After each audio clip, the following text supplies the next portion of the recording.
Karena buku ini palsunya dari Jokowi White Paper yang asli. Jadi buku ini buku baru yang ditulis Respon, tapi isinya kesimpulannya malah ijazah Jokowi tetap palsu. Jadi lupa diganti kesimpulannya. Memang yang itu asli, yang ini palsu. Nah ini palsu. Ya kalau palsu tuh ya kayak gini nih, ini palsu. Nah beda, ukuran beda, tebelnya beda, kualitasnya beda. Harganya juga beda.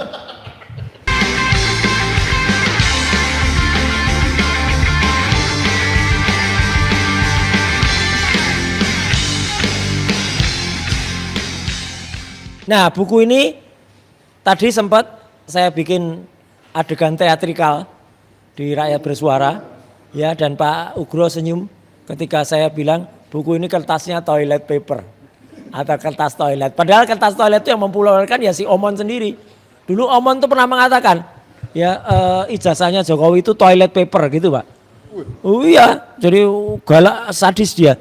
Nah ternyata itu yang apa? Nih Pak, saya nggak bohong loh. Tuh, olok-olok ijazah Jokowi Respon tidak ada tanda tangan berarti toilet paper, ya kan, bener kan?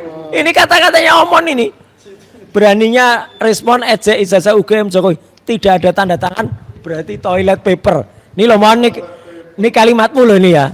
Nah kalimatmu tadi tak pakai buat buku ini. Ini buku palsu.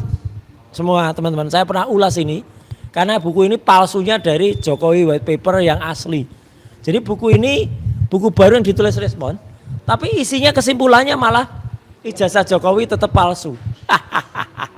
Jadi lupa diganti kesimpulannya. Jadi di sini dia kesimpulannya secara keseluruhan seluruh analisis mengarah pada satu kesimpulan. Lembar pengesahan yang diklaim dicetak manual ternyata dicetak menggunakan printer inkjet. Artinya kan belum ada di tahun 85. Aduh mohon padahal udah kamu kasih gambar ini loh ya. Ini ternyata isinya masih tetap sama. Berarti ini untuk pengacaranya Jokowi silakan disomasi, ya gitu karena. Buku baru, Pak. Buku baru yang diterbitkan Rismon. Lah yang jelas ini barusan dijual. Ya entah baru terbit enggak ini masih dijual. Dah kesimpulannya gitu. Jadi ini isi di luar tanggung jawab penulis. Iya. Gimana itu? Tapi sebentar Pak. Ya. Saya bilang ini JWP palsu, saya bawakan aslinya sebentar. Oh ya, aslinya ada itu. Gitu sementara. Pak Refli, nanti kita bahas yang kalau ada mic ini pasti dia geser-geser. geser-geser ke Eli Daneti, geser-geser. Lalu dia kita ngomong Jokowi di Eli Daneti. Aduh. Gambar ini. Mumpung pengendali. Soalnya gambarnya di sini itu Jokowi dan Eli Daneti. Ya, belum P21 ini kan topik kita malam ini, kembali ke topik. Jokowi marah, termul panik. Ini ternyata kata si David Payung, saya nggak tahu siapa yang nge-hoax ya. Karena David Payung juga kita nggak tahu kapasitasnya sebagai apa, Pak. Kok beda ukurannya, Pak? Memang yang itu asli, yang ini palsu. Aslinya. Nah ini palsu. Ya kalau palsu tuh ya kayak gini nih, ini palsu. Nah beda, ukuran beda, tebelnya beda, kualitasnya beda, harganya juga beda. Ya itu. Ada dan itu dia penulis masih 3. Oh iya. Ini penulisnya tinggal 1 tapi masih ngaku doktor loh di sini. Doktor ISBN-nya ada ini. Tapi palsu juga. Jadi itu nggak ada ISBN-nya katanya. Iya. Ini ISBN-nya ada tapi palsu. Jadi kembali. Lah, ini nggak ada. Ini kembali ke topik ya yang disampaikan Pak Refli. Jadi ini Pak Ugro judulnya belum P21. Jokowi marah, tapi kata si David Payung, nggak ada itu Jokowi marah tuh hoak. Padahal yang melihat Jokowi marah itu si Irjan sama C. Suhadi. Itu kira-kira yang bohong siapa Pak? Tadi David Payung nggak lihat, tapi dia memastikan Jokowi nggak marah gitu. Ketiga-tiganya bohong. Ketiga-tiganya bohong. Dan yang lucu sekarang ada istilah baru, Pak Refli. P21 tuh surprise, katanya ada surprise gitu. Ini apa? Ini penegakan hukum kok rasanya door prize gitu. Kalau kata Pak Ugro semalam, ini bukan penegakan hukum tapi penenggakan hukum. Jadi hukumnya ditenggak. Itu.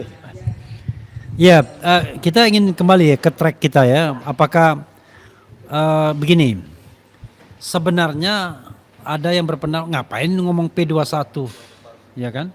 Ngapain ngomong P21? Udah jelas-jelas kasus ini tidak bisa ditindaklanjuti. Karena itu nggak ada gunanya sebenarnya. Nah, cuman masalahnya Termul selalu bicara P21, P21, P21. Memang seperti ada paradoks di sini. Kalau Jokowi takut dengan pengadilan, kenapa kita tidak mau mendorong pengadilan, kan bagi seperti itu.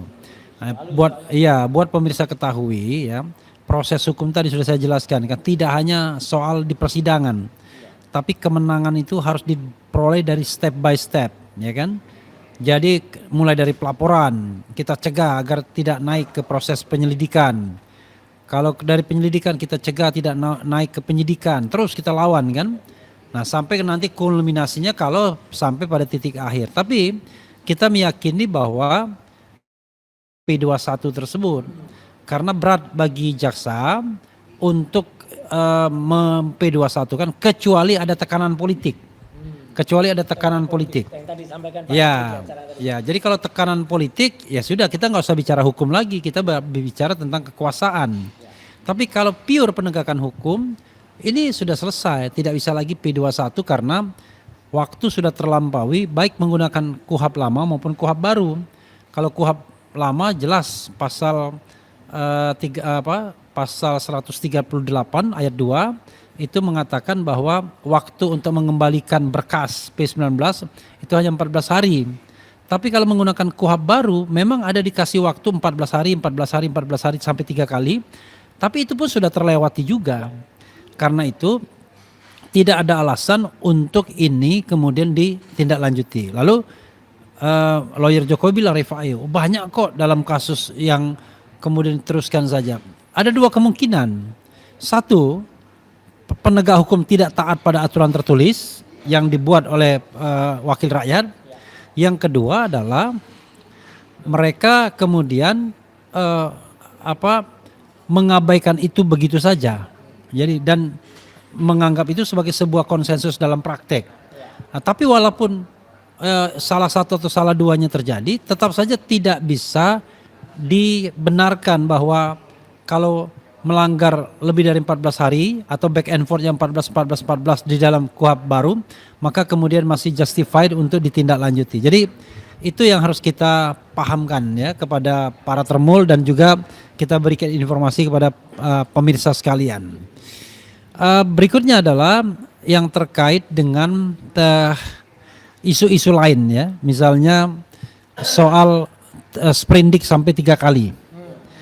Sebagian teman kita apresiasi juga mengatakan bahwa dengan lahirnya sprindik terbaru tanggal 30 Maret itu kita harus konfirmasi. Kalau ini dianggap sebagai sprindik terbaru maka sprindik lama gugur. Itu argumentasinya. Kalau sprindik lama gugur maka gugur pula status tersangka Mas Roy dan Dr. Tifa. Sekarang pertanyaannya kita suruh jaksa itu memilih.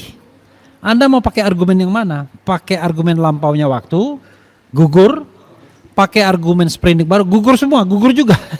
Jadi sama gugurnya gitu ya. Karena sprindik itu bisa dipastikan objeknya sama, orang-orangnya sama, kasusnya sama. Cuma yang berbeda cuma pasalnya saja, tapi esensi dari pasal itu sama sesungguhnya. Karena ada perubahan dari KUHP lama ke KUHP yang baru. Nah, tapi saya ingin meminta Pak Ugro untuk juga mengomentari soal ini.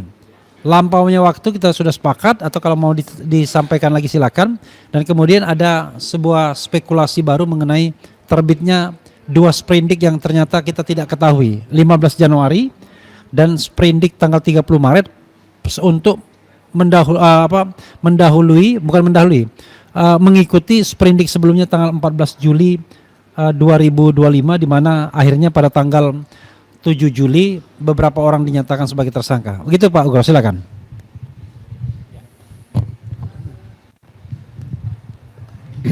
Jadi saya juga mempelajari, membaca peraturan Kapolri nomor 6 tahun 2019. Ya. itu berkaitan dengan penyidikan tidak pidana. Ya. Jadi kenapa saya pelajari ini? Saya pengen tahu sebetulnya bagaimana penyidikan tidak pidana yang diatur dalam Peraturan Kapolri nomor 6 tahun 2019. Ya. Setelah ada laporan, ya kan, laporan polisi, ya, itu tidak pernah disebut istilah Dumas dalam Peraturan Kapolri tersebut. Ya. Laporan polisi yaitu laporan model A dan model B. Nah, model A itu yang dibuat oleh polisi mungkin pada saat mendatangi tempat kejadian perkara. Kalau model B yang dilaporkan oleh masyarakat kepada polisi di situ, ya. Kemudian setelah ada laporan, akan diterbitkan surat perintah penyidikan di sini, ya kan? Setelah surat perintah penyidikan diterbitkan, seharusnya tidak antara lama disampaikan surat perintah, bukan surat perintah, diterbitkan surat pemberitaan dimulai penyidikan. Jadi setelah ada surat perintah penyidikan, terbitkan surat pemberitahuan dimulai penyidikan. Ya, dan itu dalam waktu 7 hari maksimal harus diserahkan kepada jaksa. Nah, dalam perjalanan selanjutnya mekanismenya adalah karena masih tugas penyidikan itu kan mencari dan mengumpulkan alat bukti, kalau itu di KUHP yang lama, tapi di KUHP baru sekarang mencari dan mengumpulkan bukti dalam rangka membuat terang suatu perkara pidana dan menemukan tersangkanya. Nah, kalau ada yang masih belum terang, ya, masih agak samar-samar, terbit lagi surat perintah penyelidikan. Nah, di sini penyelidik mendapat perintah tugas dari penyidik atas perintah penyidik. Ya. Nah, dalam tugas penyelidikan tadi, ya, itu sebetulnya modelnya bukan yang seperti sekarang ini, undangan klarifikasi, bukan. Tapi itu tidak menyentuh sasaran. Ya, tidak menyentuh sasaran. Jadi makanya kita lihat kadang-kadang ada polisi yang rambutnya gondrong, ada yang pakai anting-anting, ya, di telinga atau di bagian mana. Jadi seolah-olah itu bukan polisi, itu penyamaran undercover. Nah, kemudian kalau memang hasil penyelidikan tadi, surat perintah penyelidikannya sudah diberikan waktu cukup lama, misalnya 2-3 bulan. Itu penyamaran ya Pak ya? Penyamaran. Jokowi undercover ya? Bukan? Oh, bukan. Oh, itu bukunya Bapak itu. Ya, biar nggak terlalu serius Pak. Bukan Jakarta undercover ya. Nah, lagi. Jadi setelah tugas penyelidikan selesai, dia membuat laporan hasil penyelidikan. Gitu loh. Atau membuat laporan informasi seperti itu. Tapi tidak boleh dia meminta sesuatu, misalnya dokumen-dokumen, nggak boleh. Itu duanya apa yang diminta? Nggak boleh penyelidikan. Gitu loh. Karena nanti begitu yang masih samar-samar tadi ditemukan oleh tim penyelidik, kemudian digelar, sampaikan kepada atasan, yaitu penyidik. Nah, mulai dilengkapi dengan administrasi penyidikan. Nah, di situ mulai ada penyitaan itu pakai penyidikan, sehingga apabila nanti setelah diproses, ya kan, masih juga sulit ditemukan unsur pidananya atau tidak ada unsur pidananya di situ. Nah, diberikan wewenang untuk menghentikan penyidikan. Jadi menghentikan penyelidikan tidak ada seperti itu. Nah, saya coba pelajari di Perkap 6 atau Peraturan Kapolri nomor 6 tahun 2019. Jadi kalau sekarang ada terbit surat perintah penyidikan baru, nah saya menimbulkan pertanyaan baru, laporan polisi yang mana nih yang ada surat perintah penyidikannya? Ya, jadi dalam satu laporan polisi surat perintah penyidikannya hanya satu, sampai berkas itu selesai diproses, dilimpahkan ke jaksa penuntut umum seperti itu. Ya. Assalamualaikum warahmatullahi wabarakatuh. Sobat era sekalian, Allahu Akbar, Allahu Akbar, Allahu Akbar. La ilaha illallah, wallahu akbar. Allahu Akbar walillahilham. Ya, sobat era sekalian, sebelum kita berpodcast ria, kita ucapkan dulu takbir, ya kan? Karena malam ini adalah malam Idul Adha, ya. Calon korban sudah ada di paling ujung. Jadi kita baru saja dari biasa iNews rakyat bersuara dan banyak poin-poin yang penting kita Dan banyak yang lucu-lucu tadi. banyak yang lucu-lucu ya, termasuk juga naik pitam juga sempat marah juga kita. Jadi ujung sana Michael Sinaga, kemudian Pak Ugroseno dan Mas Roy. Udah lama kita tidak mendengarkan itu ya. Kangen. Jadi ada satu hal yang menarik tadi. Saya ingin memulai dari ini. Pernyataan dari strong statement dari Pak Ugroseno. Saya jamin tidak akan ada P21, ya kan? Adanya M11.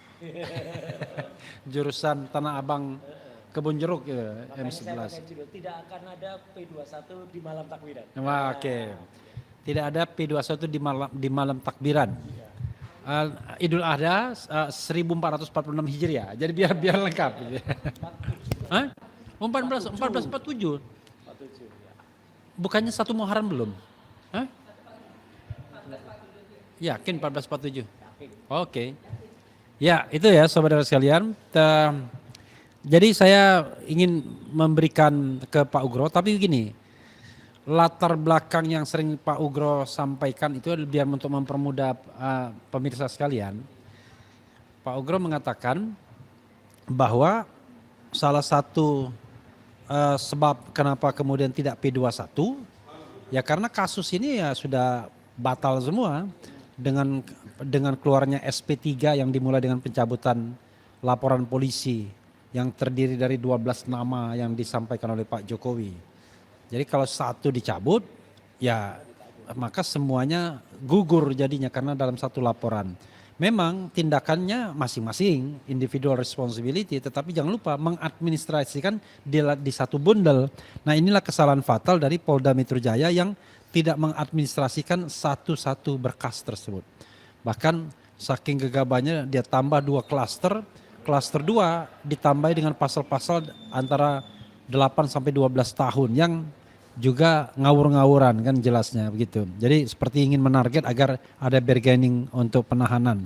Nah tapi sekali lagi Pak Ugro yakin bahwa tidak akan ada P21 sebagai mantan Wakapolri atau Wakapolri ya, itu tentu pernyataan ini harus dipertanggungjawabkan. Silakan Pak Ugro. Baik, terima kasih. Terima kasih semuanya. Jadi saya melihat di sini ya kita sepakat bersama dengan terbitnya Undang-Undang Nomor 20 Tahun 2025 yaitu tentang hukum acara pidana yang baru, yaitu di pasal 361 dijelaskan bahwa hukum acara pidana yang diberlakukan setelah undang-undang baru tadi terbit adalah hukum acara pidana yang lama yaitu Undang-Undang 881. Ini kita sepakati saja lah, mungkin semua pihak juga arahnya ke sana, ya kan, karena itu perintah undang-undang.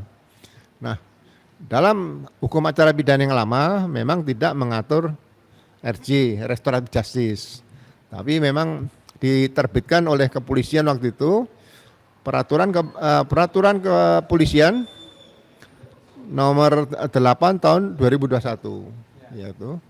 Nah, di situ dijelaskan bahwa restoratif justice ya kan, dilaksanakan kedua belah pihak antara pelapor dan terlapor.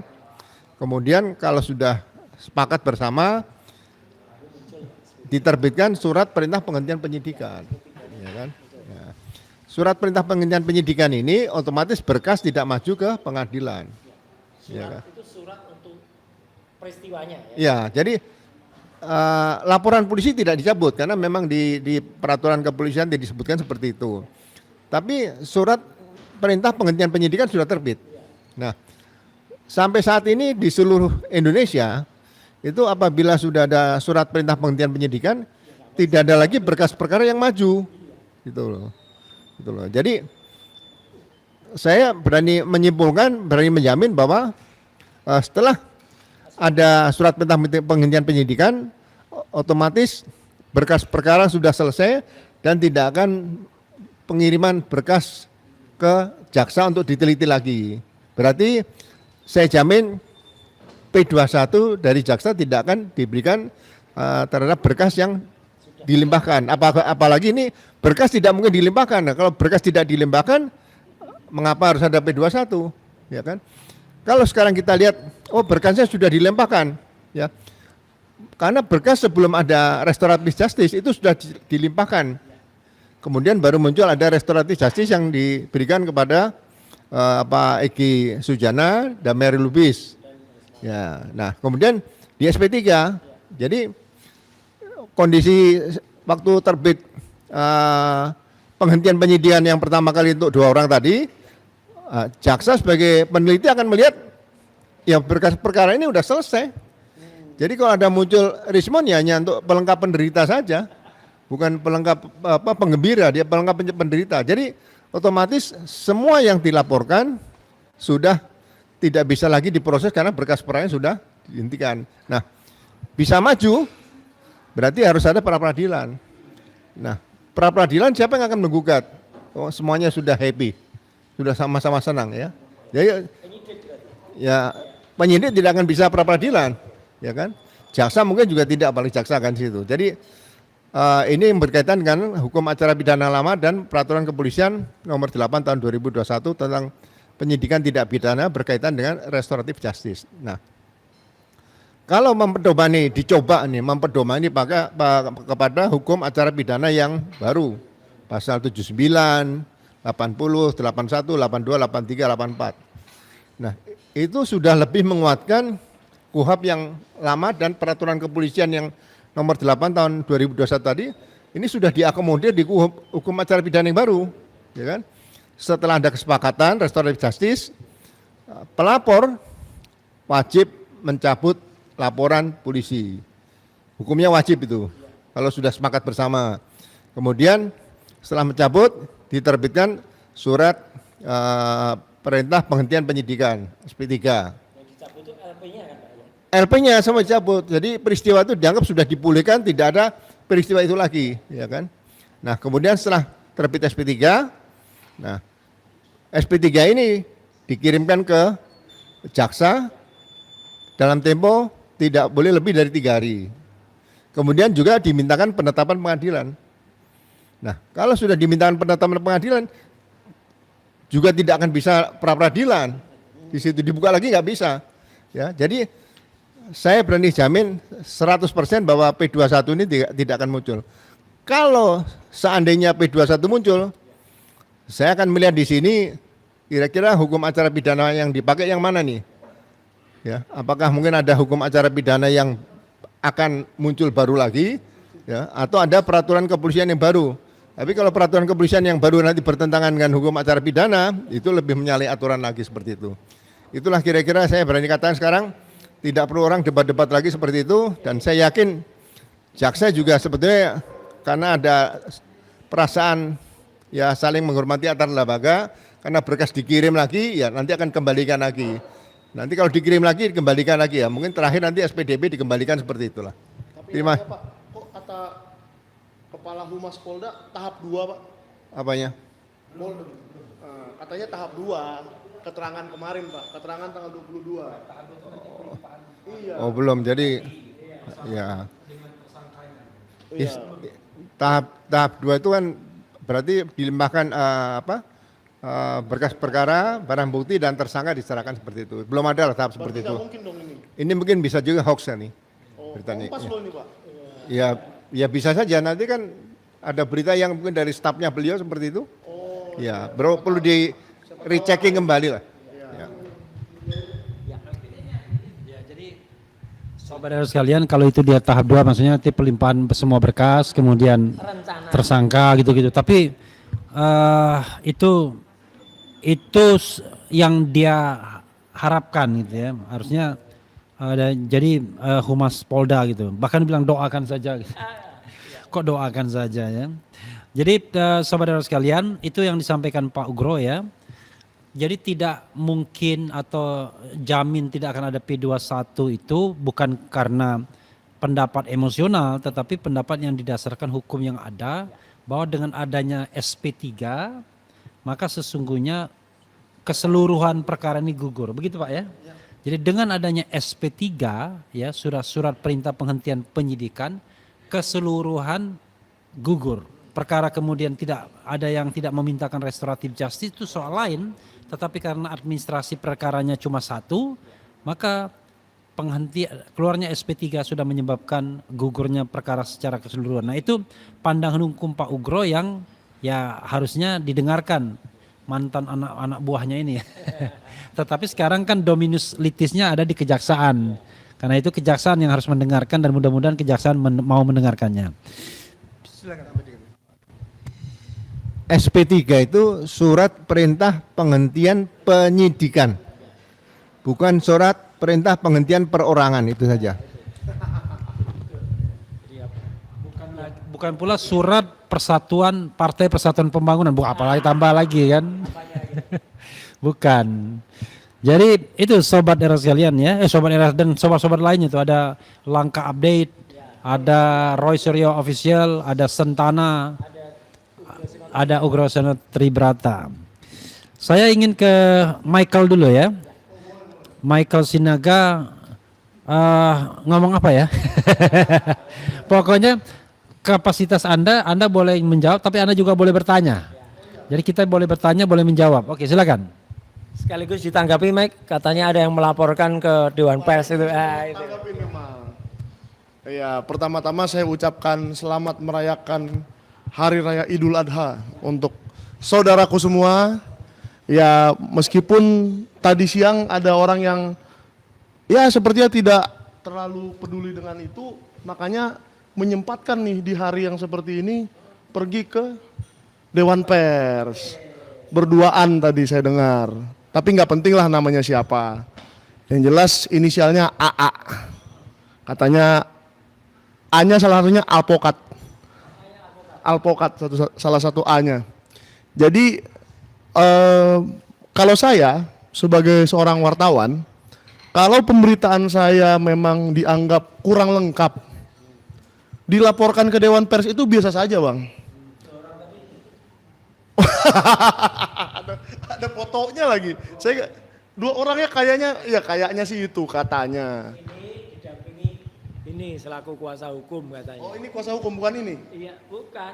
Ini kan katanya punya kartu alpokat. Kartu alpokat. Alpokat, iya. Ya intinya mereka menganggap pelaporan ke Dewan Pers itu, ya mungkin mereka menganggap begitu karena mereka belum baca undang-undang pers.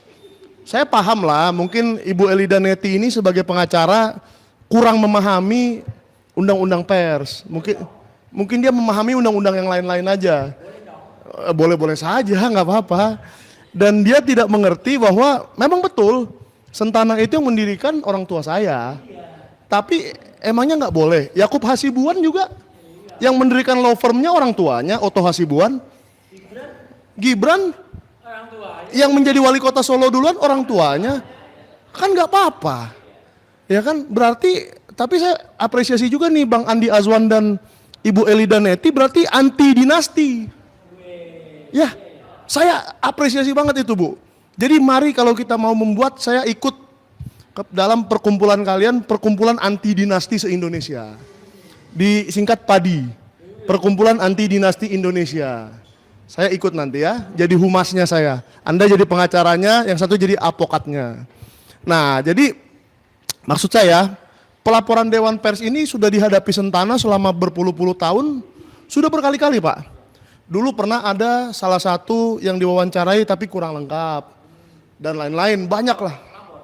Melaporkan ke Dewan Pers, oh saya belum sempat diwawancarai, oke. Akhirnya saya jawab, oke saya wawancarai. Dan jawabannya seperti itu, ada hak tolak, ada hak jawab. Gitu, jadi boleh-boleh saja. Itu sesuatu yang normal, sesuatu yang biasa. Dan media-media besar pun sering mengalami itu Pak. Mau TV besar, mau koran-koran besar zaman dulu. Dulu kan masih banyak koran. Mereka sering mengalami itu dan itu bukan sesuatu yang harus ditakuti. Ya kan? Jadi kita memang pers yang bertanggung jawab atas segala sesuatu yang kami beritakan, semuanya kami tanggung jawab. Bukan hanya menjawab ya. Berdua itu melaporkan ke Dewan Pers itu, Mas Michael dilaporkan apa Mas? Oh saya nggak tahu. Ya saya akan menunggu ya. Seperti yang selama ini dikatakan, ya nggak tahu kok tanya saya. Itu pertama. Saya juga enggak tahu kok tanya saya. Kita berdua sama-sama nggak tahu Pak. Jadi kita tunggu kalau memang dari Dewan Pers. Iya. Nah tapi gini Pak Roy, ini yang sangat menarik nih pasti pemirsa Sentana dan Roy Suryo Channel dan RH Channel dan Langkah Update dan Ugro Seno Tribrata. Itu saya bikinin slogan ya Pak. Semangat. Jadi Saya sopan. tapi saya sopan. Ya. Nah ini yang sangat menarik Pak. Kalau seandainya nih saya memberitakan Pak Roy melaporkan saya dan tidak terima. Bapak itu harus sebagai sumber berita. Bapak harus terkait pada berita itu. Nah, kalau si Alpokat dan si Elida Neti ini merasa mereka lah sumber atau isi dari berita itu, silahkan Anda laporkan, ya kan? Tapi kalau beritanya mengenai ijazah Jokowi, harus Jokowi sendiri yang datang ke Dewan Pers, menyebut nama Sentana, katakan Sentana Podcast lalalalala, Michael Sinaga lalalalala, lalu kami akan dipertemukan oleh Dewan Pers. Jadi sistemnya seperti itu, saya ajarin nih Elida Neti ya, siapa tahu Anda nggak tahu gitu loh ya. Nanti kita akan dipertemukan oleh Dewan Pers di suatu ruangan dan dimediasi. Berita ini yang kurang apa sih? Lalu seandainya si Elida Neti dan kawan-kawan ini ataupun Pak Jokowi datang dan ternyata berita itu tidak ada kurangnya, dibubarkan. Oke, beritanya sudah pas. Selesai, sudah sesuai kaidah undang-undang pers, bubar. Setahu saya. Iya Pak, silakan. Setahu saya Mas Bek yang saya tonton sempat tadi dari salah satu kanal Coro TV ya. Coro ya. Sebenarnya namanya Cokro ya. Tapi enggak bagus lah Cokro. Coro itu lebih bagus. Itu si pewawancaranya ya itu mewawancarai mengulas soal itu. Ya, soal Elida Neti sama si Andi Aswan tadi. Ya gitu. Jadi mereka ke sana dan ternyata mereka melaporkan katanya soal status atau kartu persnya Mas Michael. Oke. Yang dianggap belum pantas untuk jabatan yang tinggi itu. Itu saya jawab dikit ya Bang Refli ya. Sorry jadi panjang nih gara-gara ditanya lagi. Jadi waktu itu 2017 yang menguji saya sebagai wartawan utama di sebuah ujian kompetensi wartawan UKW yang diadakan oleh PWI Persatuan Wartawan Indonesia, nggak pakai bersatu ya Pak? Kalau Peradi kan ada Peradi bersatu, kalau PWI nggak ada yang bersatu, jadi memang dari dulu satu dan hanya satu, gitu. Jadi nggak perlu bersatu kami itu. Jadi PWI menguji saya sebagai wartawan utama, ujiannya itu dari jam 12 siang, jam 1 siang gitulah ya, sampai maghrib. Jadi cukup panjang Pak. Dan saya waktu itu menelpon Pak Martinus Sitompul sebagai salah satu narasumber yang sering saya wawancarai. Dan waktu itu saya diuji oleh Pak Atal Depari. Tahu Pak ya nama itu? Karena pernah menjadi ketua PWI. Ketua umum PWI se-Indonesia. Hubungannya juga dengan Bang Edo atau Edo Adepari. Kalau Edo Adepari itu dosen saya. Wah luar biasa, ini nyambung-nyambung aja ya. Iya, silakan ditanya ke Pak Atal Depari kalau ada yang mengenal. Anda pernah menguji si Michael Sinaga itu enggak? Itu bohong, itu hanya dapat warisan katanya. Ya kalau soal mewarisi bakat dari orang tua boleh lah ya. Iya. Iya bagus. Kayak Yakub, saya bangga kepada Yakub loh. Dia bisa meneruskan dari ayahnya dan Gibran juga meneruskan wali kota, luar biasa itu. Tapi ijazah SMA-nya diperbaiki dulu lah kalau menurut saya ya. Kalau soal itu ya. Nah, iya Pak, silakan. Ya sama nanti kalau ketahuan sama Elida Neti sama Andi Aswan tadi ya. Bapaknya polisi, ya kan? Udah pensiun. Terus anaknya polisi. Ya. Masa harus minta surat izin lagi? Ya, ini termasuk kriteria orang yang SLOS tadi. Seneng lihat orang susah dan susah lihat orang seneng. Udah itu aja. Oke, SLOS. Oke, ya silakan. Sorry, saya koreksi tadi saya nyebut nama Coro TV ya, ternyata bukan di Coro TV. Kalau Coro TV itu yang memuat itu Jokowi gebrak meja itu katanya.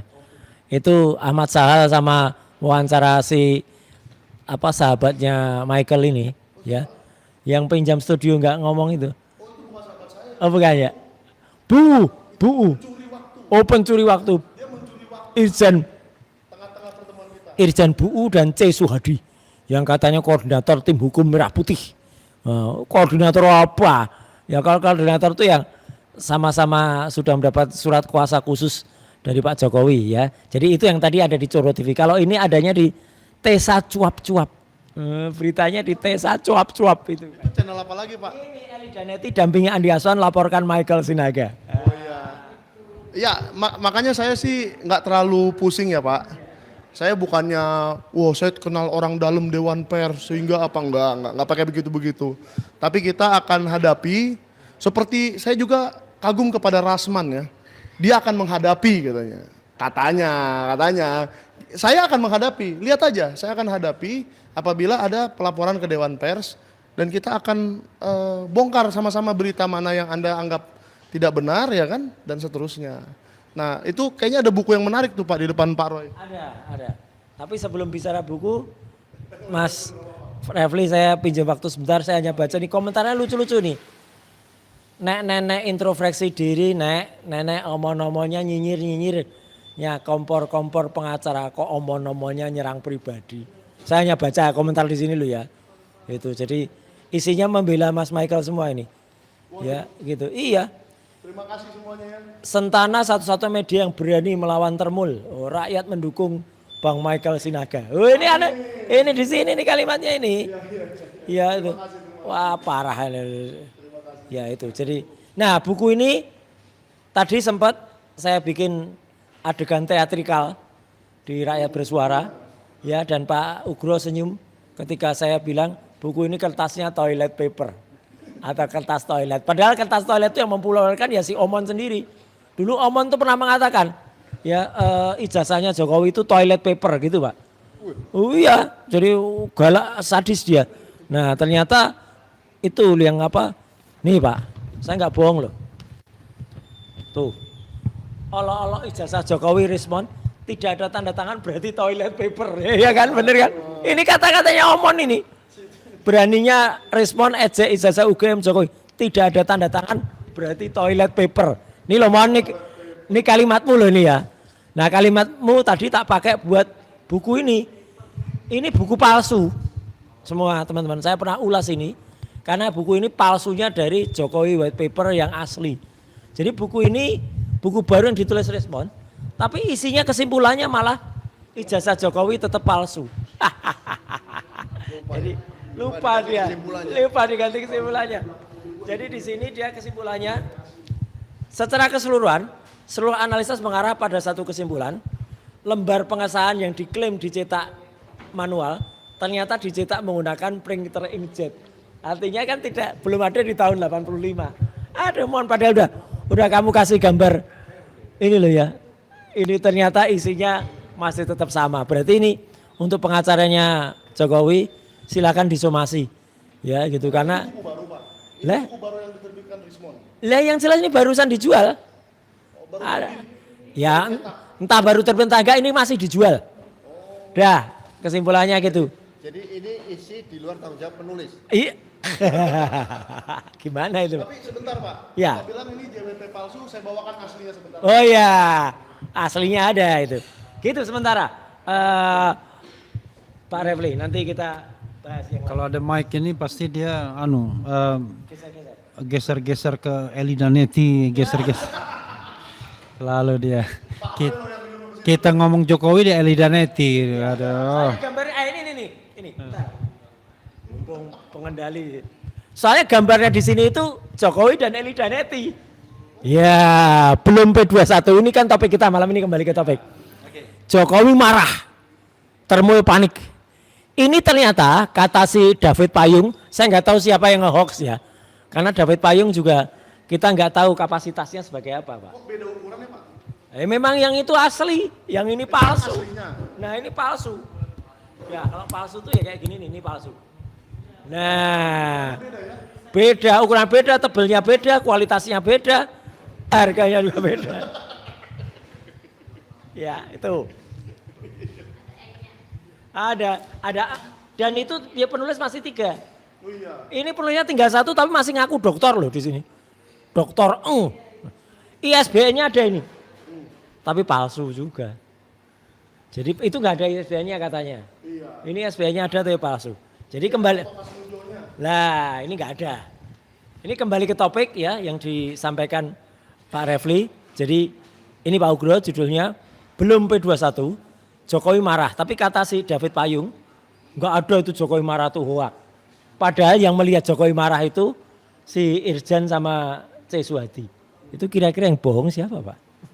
Tadi David Payung nggak lihat, tapi dia memastikan Jokowi nggak marah gitu. Ketiga-tiganya bohong. Ketiga-tiganya bohong. Dan yang lucu sekarang ada istilah baru, Pak Refli. P21 tuh surprise, katanya ada surprise gitu. Ini apa? Ini penegakan hukum kok rasanya door prize gitu. Kalau kata Pak Ugro semalam, ini bukan penegakan hukum tapi penenggakan hukum.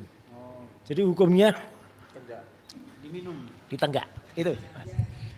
Ya, kita ingin kembali ya ke track kita ya. Apakah begini? Sebenarnya ada yang berpendapat ngapain ngomong P21, ya kan? Ngapain ngomong P21? Udah jelas-jelas kasus ini tidak bisa ditindaklanjuti. Karena itu nggak ada gunanya sebenarnya. Nah, cuman masalahnya Termul selalu bicara P21, P21, P21. Memang seperti ada paradoks di sini. Kalau Jokowi takut dengan pengadilan, kenapa kita tidak mau mendorong pengadilan kan seperti itu. Nah, buat pemirsa ketahui ya, proses hukum tadi sudah saya jelaskan kan tidak hanya soal di persidangan, tapi kemenangan itu harus diperoleh dari step by step, ya kan? Jadi mulai dari pelaporan kita cegah agar tidak naik ke proses penyelidikan. Kalau dari penyelidikan kita cegah tidak naik ke penyidikan, terus kita lawan kan. Nah sampai nanti kulminasinya kalau sampai pada titik akhir. Tapi kita meyakini bahwa P21 tersebut karena berat bagi jaksa untuk P21 kan kecuali ada tekanan politik. Kecuali ada tekanan politik. Ya, ya. Jadi kalau tekanan politik ya sudah kita nggak usah bicara hukum lagi, kita bicara tentang kekuasaan. Tapi kalau pure penegakan hukum ini sudah selesai, tidak bisa lagi P21 karena waktu sudah terlampaui baik menggunakan KUHP lama maupun KUHP baru. Kalau KUHP lama jelas pasal pasal 138 ayat 2 itu mengatakan bahwa waktu untuk mengembalikan berkas P19 itu hanya 14 hari.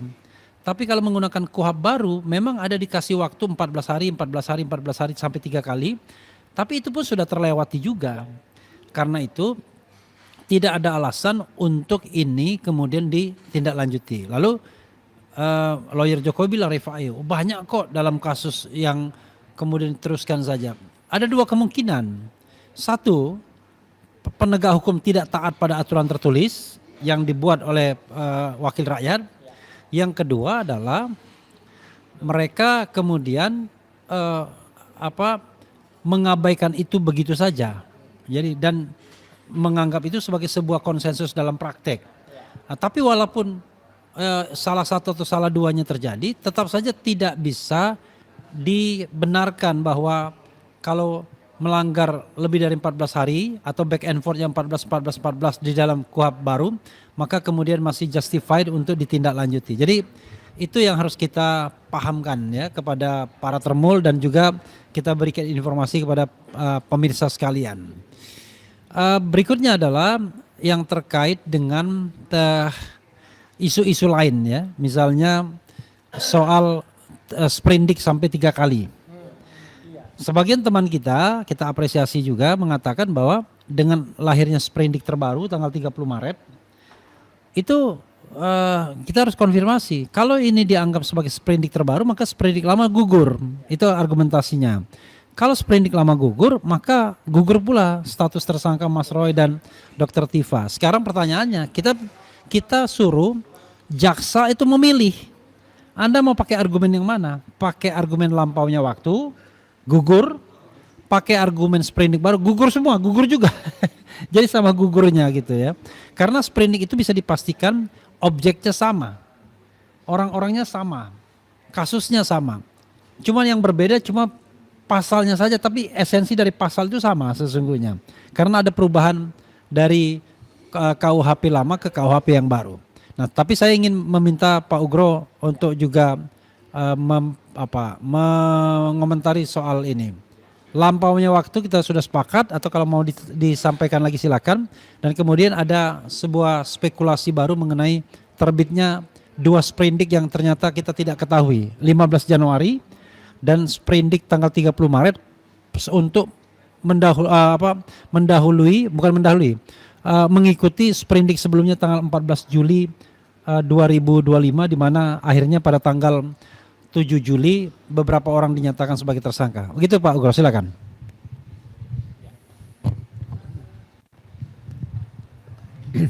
Jadi saya juga mempelajari, membaca peraturan Kapolri nomor 6 tahun 2019. Ya. Itu berkaitan dengan penyidikan tidak pidana. Ya. Jadi kenapa saya pelajari ini?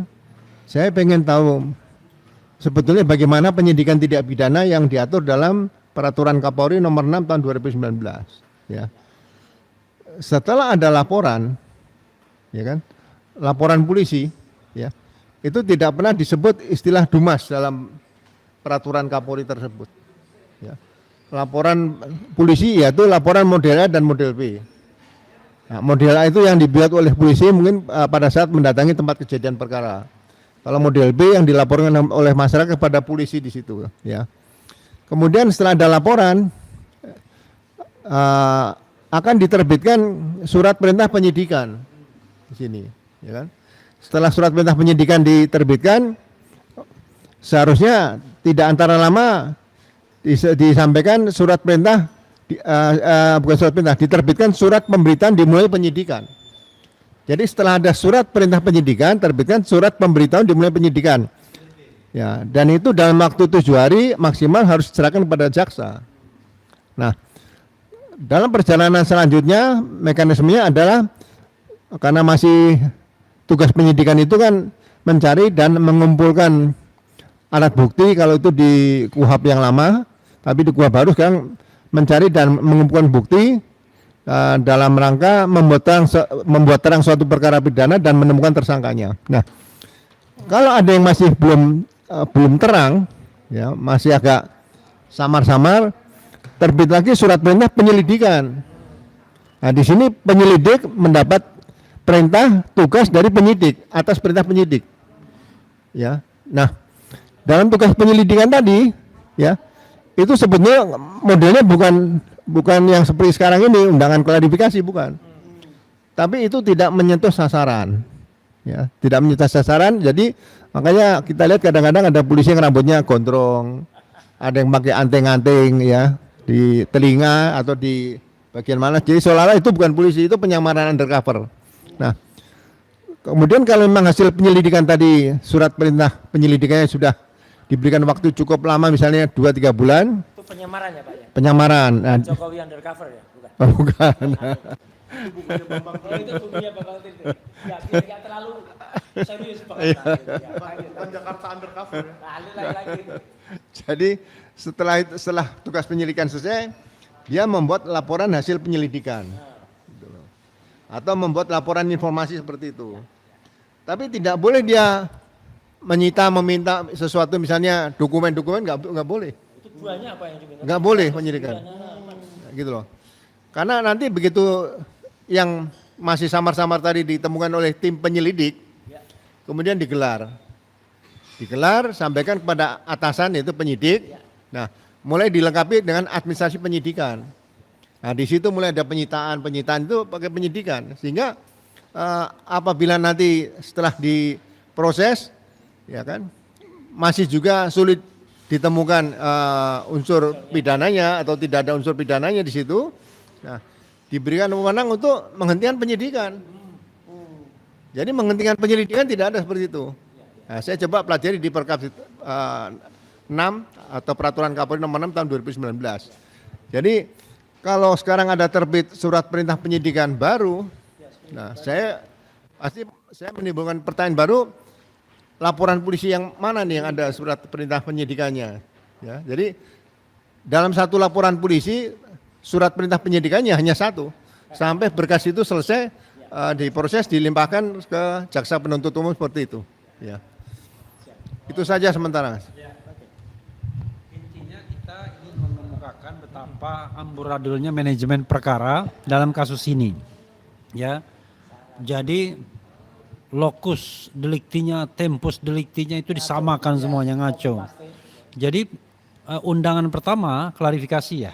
Undangan pertama ketika belum dijadikan tersangka itu kan dikasih bahwa tempus deliktinya tanggal 26 Maret 2025. Tidak ada satupun yang hadir baik Dr. Tifa maupun Mas Roy pada waktu itu.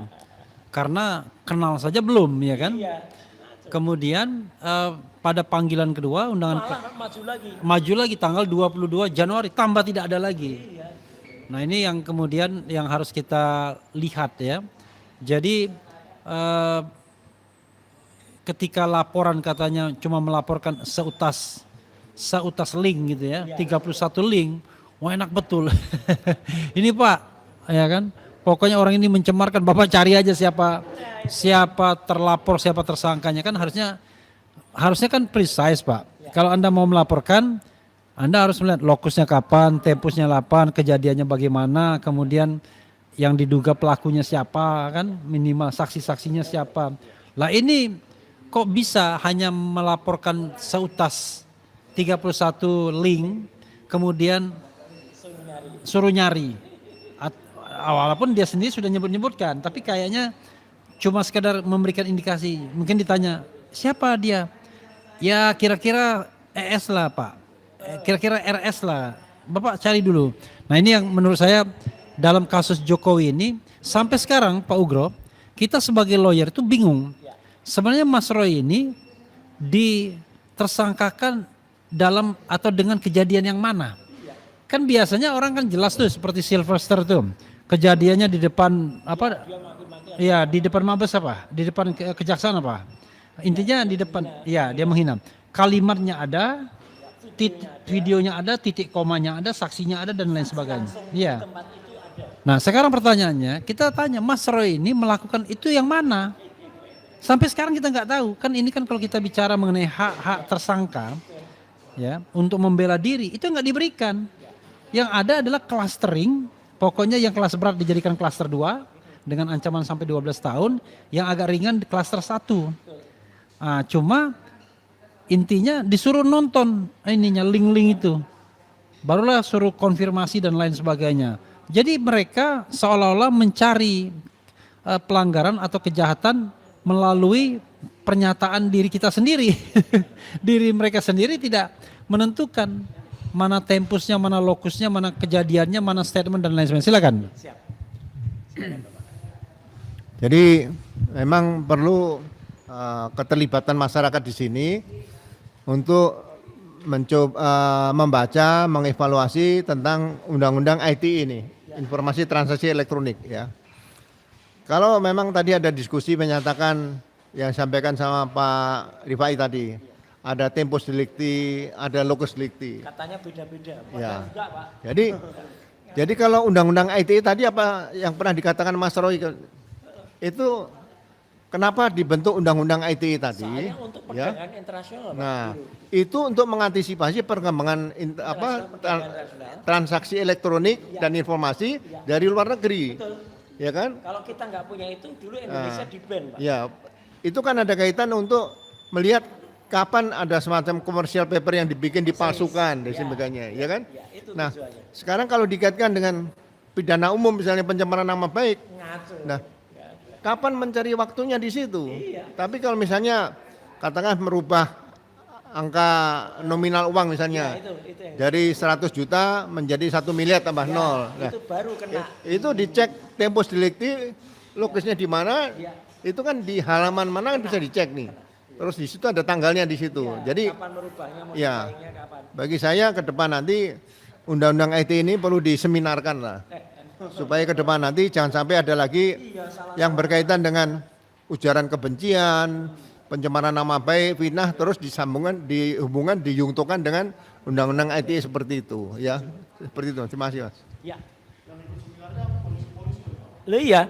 Jadi dulu, Mike, ini juga Pak Ugro, untuk pengetahuan juga Mas Refli juga. Jadi dulu Undang-Undang ITE itu dibuat itu karena kita waktu itu dikejar oleh perdagangan internasional karena Indonesia termasuk negara yang belum punya Undang-Undang WTO. Undang-Undang internasional tahun 2000, waktu itu tahun 2000 kita dikejar. Kita baru punya satu undang-undang tentang teknologi yaitu Undang-Undang Telekomunikasi nomor 36 tahun 99. Bahkan ketika situs partai-partai itu di pemilu tahun 2004 dihack, kita belum punya undang-undang ITE. Yang digunakan waktu itu justru undang-undang telekomunikasi. Dipaksakan undang-undang telekomunikasi dipakai untuk menjerat hacker waktu itu. Jadi waktu itu situs-situs kayak Partai Golkar, PDIP itu diubah jadi partai. Iya, partai kedondong, partai apa gitu. Nah, itu orangnya kena dengan undang-undang telekomunikasi. Karena kita belum punya undang-undang, makanya undang-undang dicari-cari. Iya, jadi cari-cari karena dicari-cari penyalahgunaan alatnya. Pokoknya yang kena akhirnya penyalahgunaan alatnya. Waktu itu yang penyidiknya waktu itu masih penyidik, Pak. Namanya Pak Petrus Golosi. Ya, Pak Peko. Sebelum itu Peko itu. Nah, itu yang menyidik waktu itu. Nah, jadi karena kita nggak punya undang-undang, Mike, waktu itu ada 2 RUU. RUU pertama dari kampus UI namanya RUU IETE, Informasi Elektronik dan Transaksi Elektronik. RUU kedua Cyber Law dari Unpad. Akhirnya itu digabungkan, jadilah Undang-Undang ITE. Makanya banyak yang loncat, yang lucu karena di tengah-tengahnya, ya karena di tengah-tengahnya harusnya tentang transaksi, tapi tiba-tiba pidana. Jadi harusnya sanksinya sanksi administratif, tapi kenanya pidana badan. Nah itu yang lucu. Itu Mas, ya siap Pak. Jadi kaitan dengan Undang-Undang IT ini sebetulnya pada tahun 2006 saya Kepala Pusat Pengolahan Data di Mabes Polri, Pak. Iya, kampus Infolakta ya. Iya. Dan di situ kita mengadakan kunjungan ke kepolisian di Korea Selatan. Nah, itu yang polisi yang bertugas kebetulan di bidang cyber. Jadi mereka sangat antusias tugas di bidang cyber. Karena mereka mengantisipasi para pelaku kejahatan dari luar Korea Selatan. Oke, ya. Yang akan menghancurkan perdagangan perekonomian mereka. Ya kan? Jadi mereka cerita semuanya. Karena terutama yang muda-muda. Sehingga mereka tidak lagi dalam penanganan kejahatan terhadap transaksi informasi elektronik ini tidak memerlukan birokrasi resmi melalui Interpol. Langsung bisa pakai. Mereka harus punya kontak person di tiap negara. Sehingga mereka bisa berangkat dan menangkap pelakunya karena begitu bocor sekian detik mereka sudah kabur lagi, sudah hilang, ya. Jadi saya kenapa katakan Undang-Undang ITE ini perlu diseminarkan? Karena yang kita hadapi ke depan ini kejahatannya seperti itu. Bukan lagi ujaran kebencian dikaitkan informasi transaksi elektronik. Ya, jadi yang sudah ada di KUHP ya KUHP saja, jangan dimasuk-masukkan dalam Undang-Undang ITE seperti itu. Tidak boleh digunakan untuk menyasar lawan politik. Untuk membatasi kebebasan berserikat, berkumpul, mengeluarkan pendapat baik secara lisan maupun tulisan. Karena itu yang terjadi akhirnya. Jadi untuk hal-hal yang sifatnya politik dan lain sebagainya, ya kembalikan pada KUHP saja. Atau kalau kita mau menjadi negara maju, KUHP yang baru memuat itu. Iya, kalau kita mau menjadi negara yang maju ya defamation law, pencemaran nama baik dan lain sebagainya dibuang saja dari pasal-pasal pidana. Kalau memang ada kebutuhan ya silakan orang gugat secara perdata. Nah, jadi pejabat publik tidak boleh tersinggung. Jadi yang boleh tersinggung itu hanyalah sesama warga negara tapi jalurnya jalur perdata. Bukan menggunakan tangan negara. Kalau jalur perdata kan mikir dia kan karena sama-sama sibuk ya.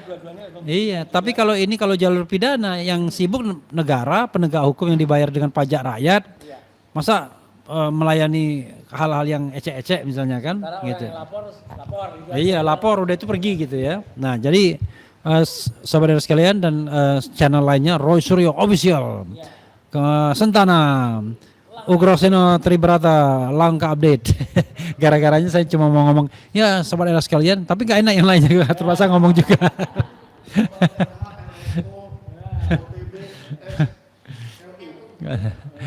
Ya.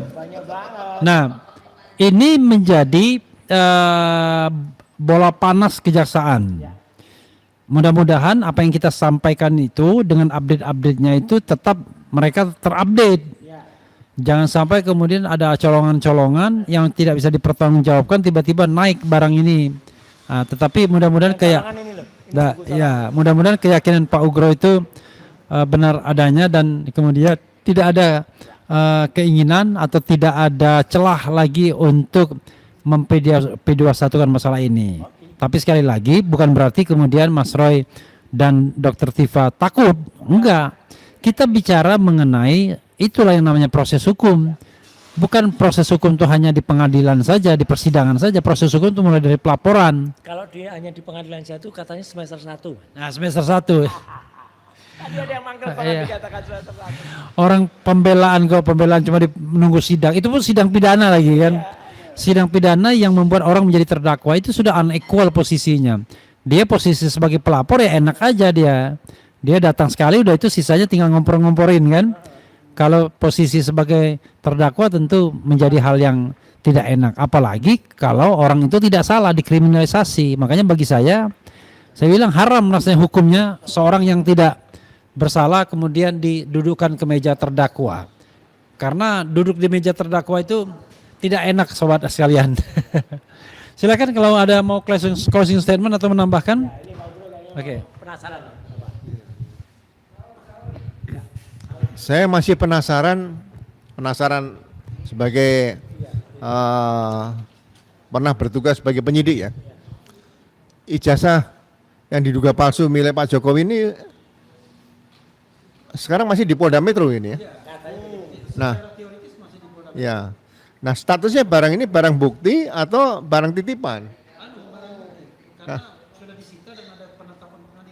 Nah, kalau sebagai barang bukti sesuai dengan hukum acara pidana, barang bukti itu adalah barang hasil kejahatan atau barang yang digunakan untuk kejahatan.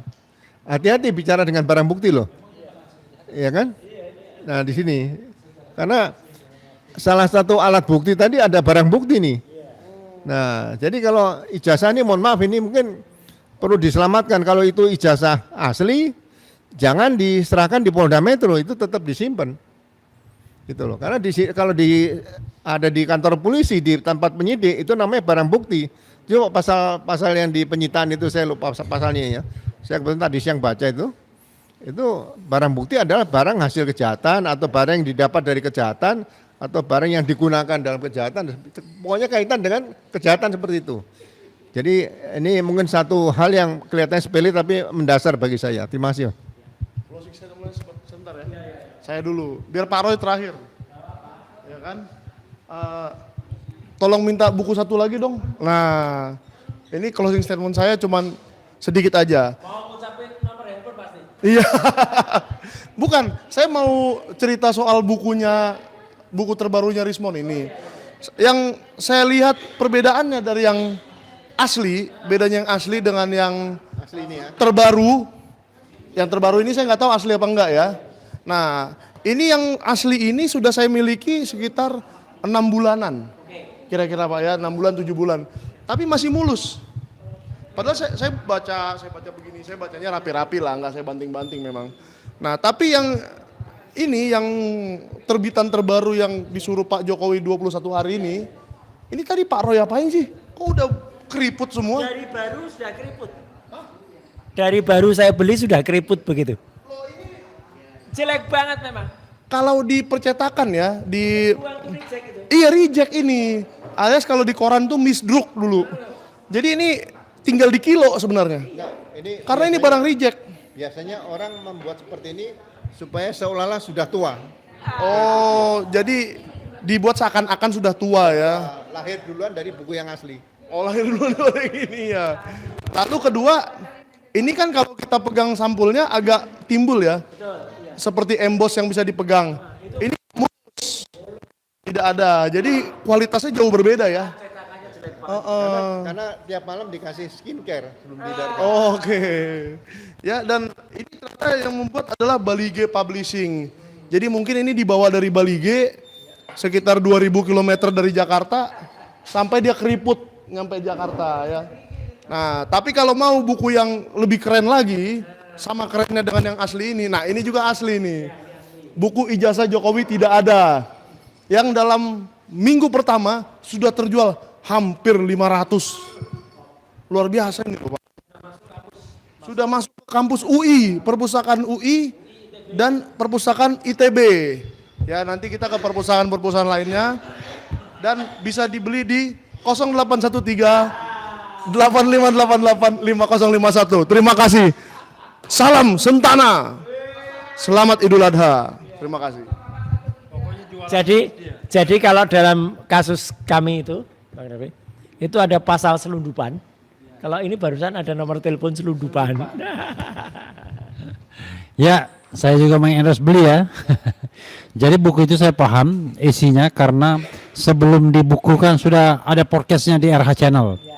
Jadi intinya adalah berdasarkan penelusuran dia sebagai pakar administrasi publik, ya, dia kemudian tidak bisa menyelusuri sampai akhir ke sumber dari setiap spesimen ijazah dari KPU itu kemana.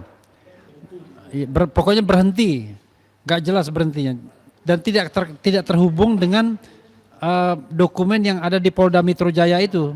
Kan mestinya kan semua dokumen KPUD itu harus terhubung ke sana. Misalnya ini dilegalisir siapa, dibawa siapa, kemudian siapa-siapa lalu terhubung ke sana. Fotokopi. Tapi Bonatua menyatakan tidak terhubung ke sumber utamanya. Makanya dikatakan tidak ada karena bingung dia. Ketika dia mendapat spesimen ijazah untuk Pilpres 2019, kemudian ditelusurin, berhenti, mentok. Semuanya mentok. Jadi tidak dia menemukan sumber utamanya dan tidak ada satu institusi pun yang melakukan autentifikasi dan istilahnya verifikasi, selain verifikasi apa? Autentikasi. Bukan, ada autentifikasi, verifikasi dan satu lagi. Ya.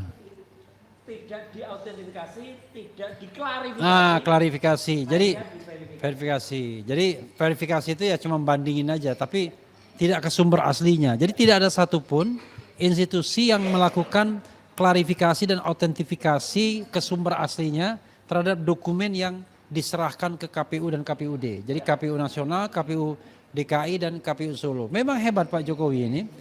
Kalau memang ijazahnya benar-benar palsu, berarti ijazah itu dipakai 5 kali dalam pemilu. 2 pil wali, 1 pilgub, 2 pilpres, luar biasa. Saya tetap berpraduga yang dipakai untuk pil wali kota Solo itu bukan ijazah yang ini. Ya, kelihatannya karena kayaknya sudah dimusnahkan itu barang sepertinya. Ya, itu praduganya ya. Praduga tak bersalahnya begitu. Closing statement masing-masing, kalau mau masih closing statement, ada yang mau closing statement lagi? Sudah ya? Pak Ugro sudah juga? Oh iya. Jadi setelah sidang Komisi Informasi Publik atau Pusat yang diajukan oleh Pak Bonatua, kita sekarang yakin bahwa bukti atau barang bukti primer, barang bukti yang asli, ya saya katakan barang bukti yang asli bukan ijazah asli ini, itu adalah dokumen yang sudah didapatkan oleh Pak Bonatua dari KPU tadi, dan kopi yang sudah dilegalisir yang ada di KPU. Nah, itu harus disimpan baik-baik oleh KPU, ya, jangan sampai hilang, jangan sampai rusak. Kalau sampai hilang atau rusak, ya, semua yang diberikan kepada Pak Bonatua oleh KPU berdasarkan perintah KIP tadi, itu nanti bisa dituduhkan ke obstruction of justice. Karena ini sambil nunggu bagaimana nanti rencana dugaan ijazah palsu ini akan dilakukan, apakah diselesaikan dengan di luar pengadilan, melalui tim gabungan pencari fakta dan sebagainya, seperti yang dikatakan Pak Refli di Rakyat Bersuara tadi, sangat bagus. Jadi kita tidak berpikir harus memenjarakan seseorang, itu kita hilangkan dulu lah. Yang kita prioritaskan adalah apakah ijazah ini asli atau palsu, itu saja. Terima kasih. Ya, Mas Mike ada? Asal tidak nyebut nomor handphone. Ini yang di Solo tadi tadi Pak yang dikatakan satu-satunya yang didapatkan Pak Bonatua dengan status hitam putih alias tidak ada legalisir cap basahnya. Nggak ada dan dua-duanya sama persis. Jangan cuma direplikasi. Iya direplikasi. Tapi kalau didengar Tamul, wah sudah menghina institusi. Nanti saya laporkan, kacau juga. Gitu. Nah, jadi sobat sekalian dan channel-channel lainnya ya, itu tadi percakapan kita hari ini. Sekali lagi ya, selamat menunaikan Idul Adha. Ada juga Allahu Akbar, Allahu Akbar, Allahu Akbar. La ilaha illallah, wallahu akbar. Allahu akbar walillahil hamd. Ya. Wassalamualaikum warahmatullahi wabarakatuh.